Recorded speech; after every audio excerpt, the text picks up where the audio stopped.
My name is Jamie Wardley from Sand in Your Eye, and I'm going to show you how to make a pumpkin like a professional. As you can tell by the music, this is inspired by an incredible TV show. So rather than tell you what it is, I'm going to show you.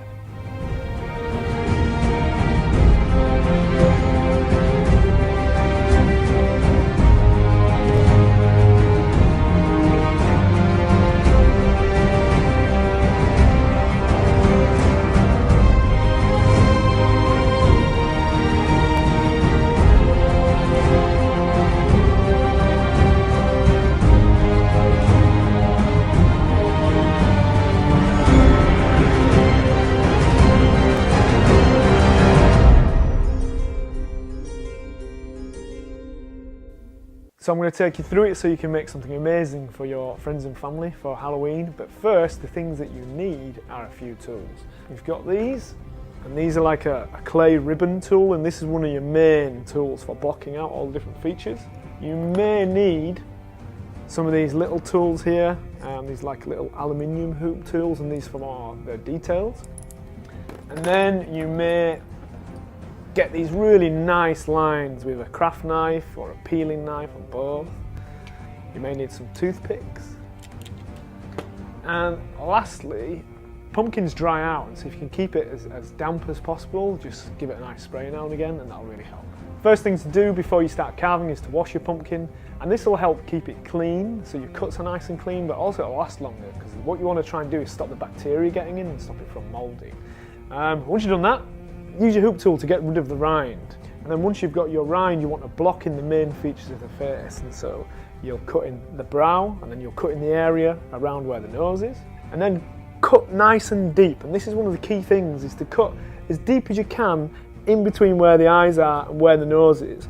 And then once you start to feel it go spongy, or you start to feel little bits of string coming through the pumpkin, then you know that's as deep as you can go. With the pointy end of your hoop tool, you can get a lot of the shape of your pumpkin, and you can get, quite far actually, quite a lot of detail. But once you've done that, you might go into this one and use a smaller hoop tool, and then you might start to use your little aluminium tools as well to get those details. So at the minute, your pumpkin's going to look great, but it's going to look quite soft, right? You want to get your scalpel knife or your peeling knife out to get those really nice deep lines.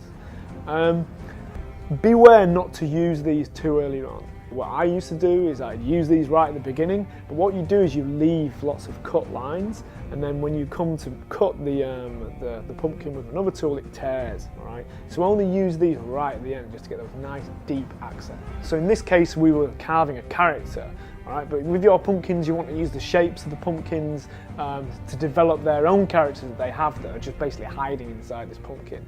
But to help them along a bit, if you get yourself a mirror, then you can look in the mirror and you can pull all sorts of faces.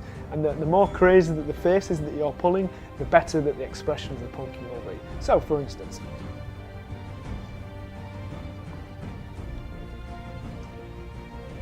one little tip is that when you're finished, so in this case the Night King had horns, and so we had to stick them on, so you can use like a little cocktail stick and stick that in the pumpkin and then put the horn on the top. But it may be all sorts of things. It may be massive teeth that your pumpkin has. If you're a youngster and you're watching this and you fancy having a go, that's absolutely fantastic. But please do be supervised when you're doing it, because these tools are quite sharp and I won't want any of you hurting yourselves.